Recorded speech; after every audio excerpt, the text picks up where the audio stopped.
This is the Deep Dive with Adam Roa.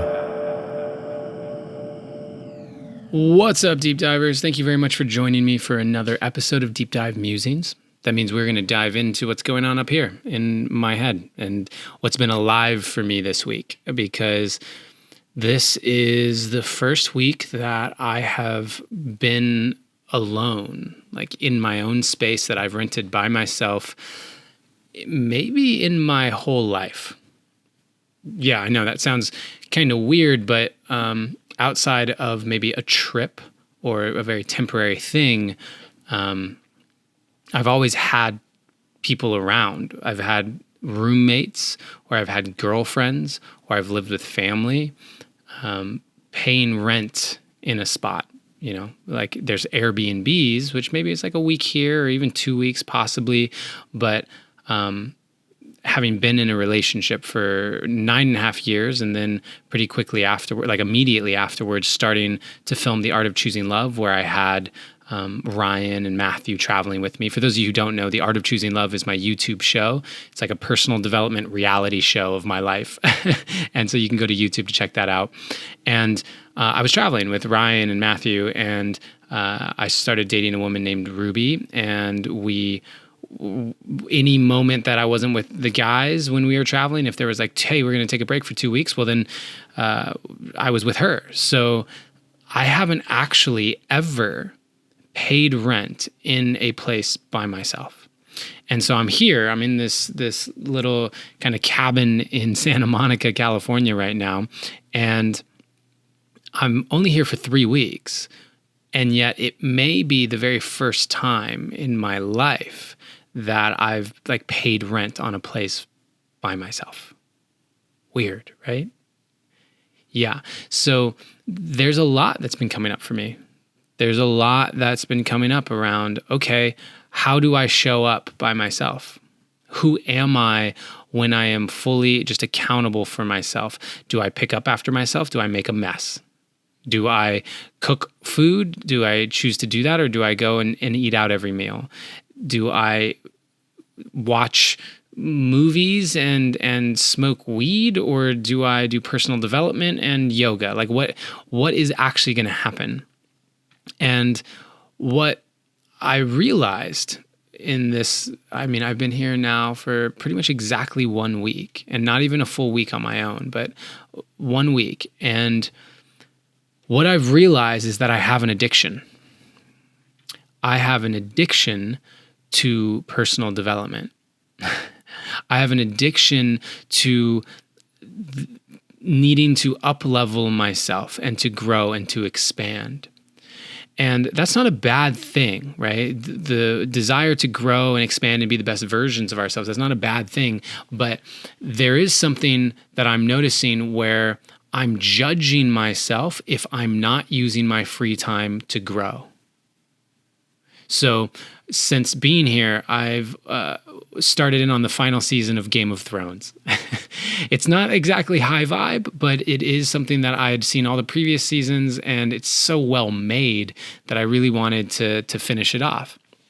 And so I've been diving into that. And so the night comes around, I'm like, okay, I'm going to watch an episode of it. And I can feel in my body this belief that I should be reading a personal development book. I should be researching depression or trauma online. I should be playing the guitar or making music because that's something I desire to get better at. I should be doing those things, and that taking what I would consider like a mindless activity like watching Game of Thrones is somehow a waste of my time. That is the thing that I'm rewriting right now.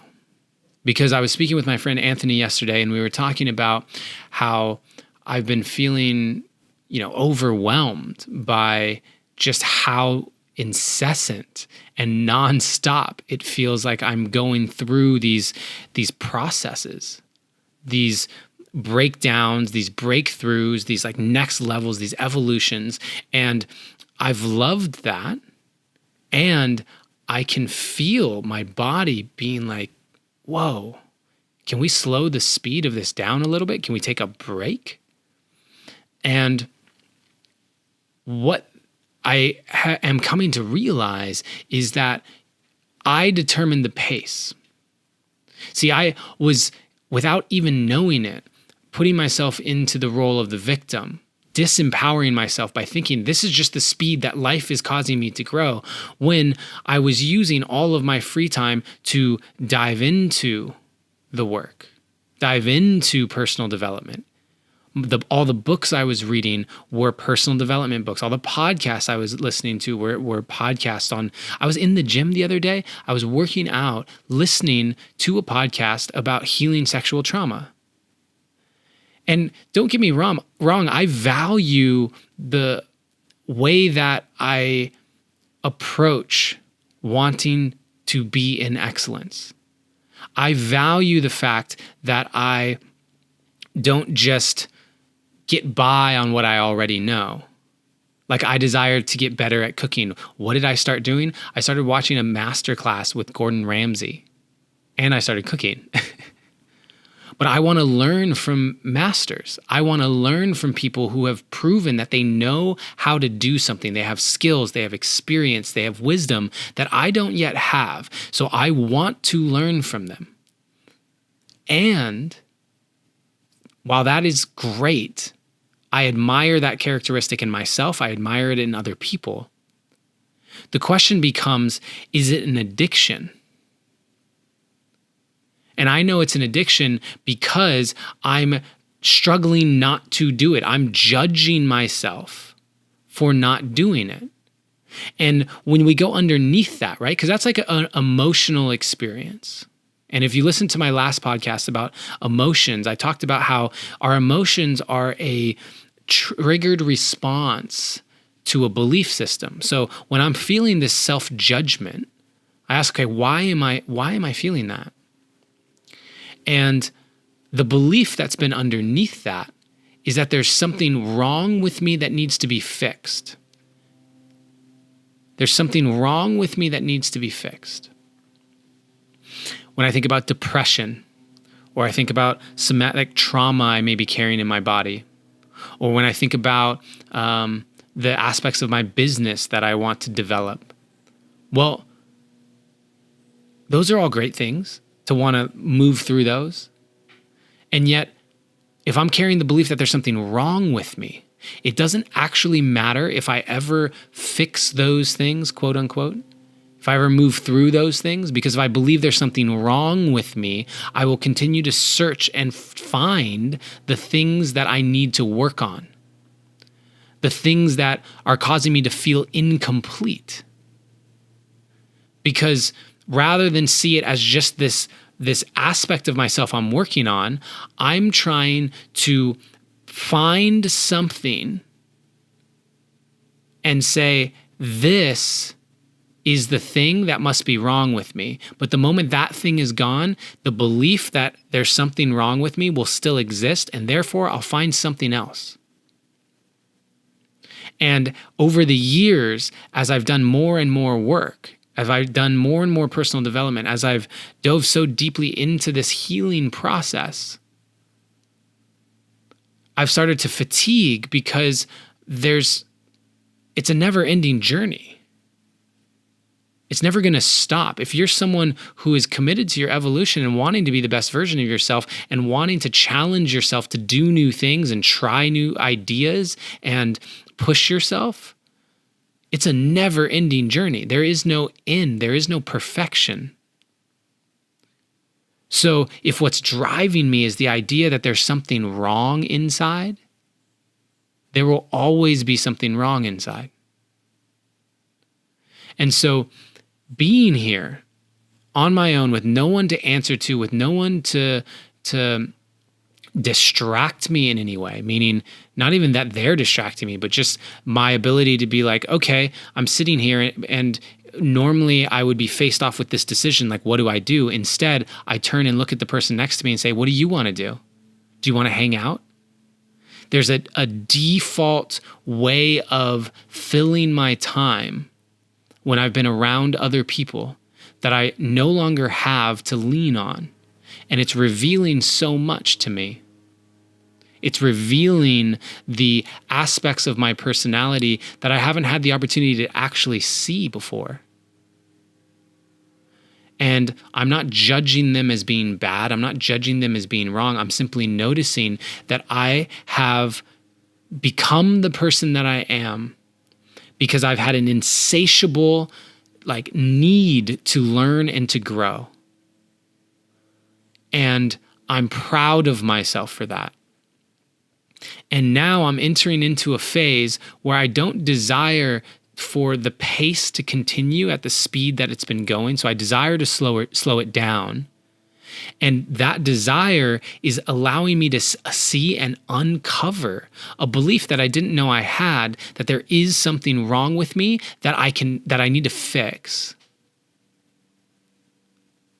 And what's crazy is that belief system in many ways has been the motivating factor for my just student mindset, my insatiable need to learn.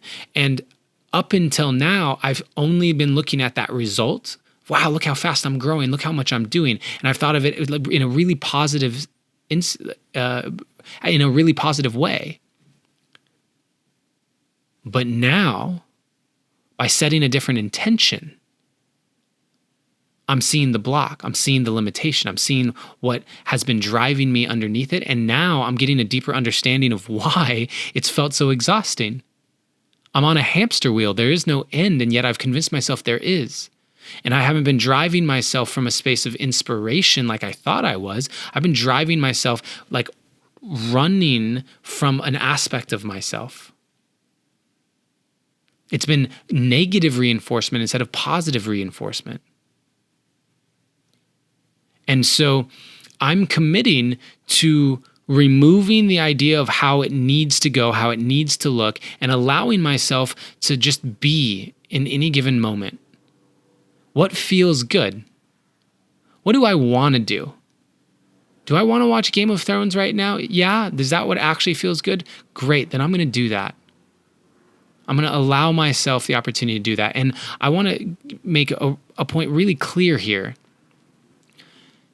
This is a pendulum that can swing in the other direction. It can lead to a path of, now I'm just ignoring everything. I'm distracting myself with Netflix and Game of Thrones and different things. I'm distracting myself. And the way that I would know that is by setting certain intentions and seeing what comes up. The intentions that we set are going to chart a course.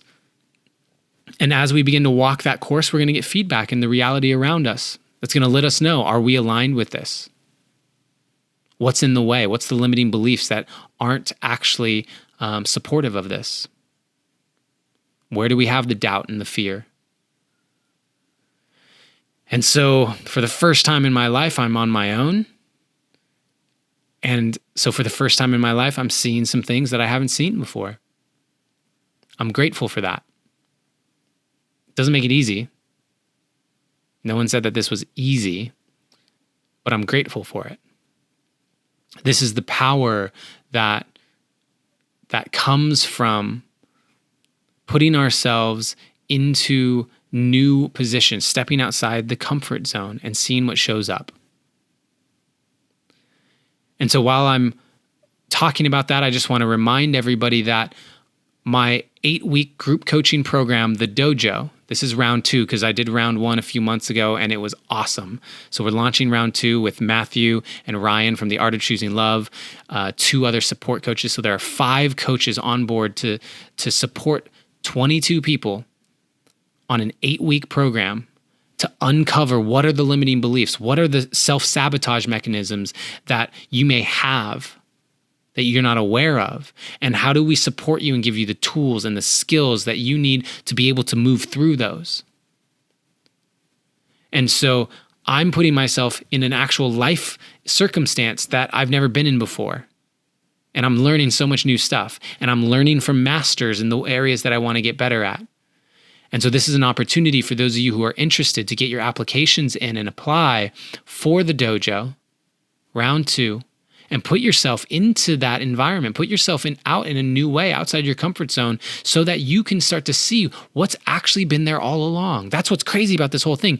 This belief system has been here the whole time. I just haven't been aware of it. And now I am. So now I have a choice to do something different. So if it calls to you to be a part of a program like that, get your applications in. It's in the show notes, the link. It's theartofchoosinglove.com/thedojo. Thank you for listening to this. I appreciate all of you so much. I want to remind you that always, in all ways, you are seen, you are heard, and you are loved.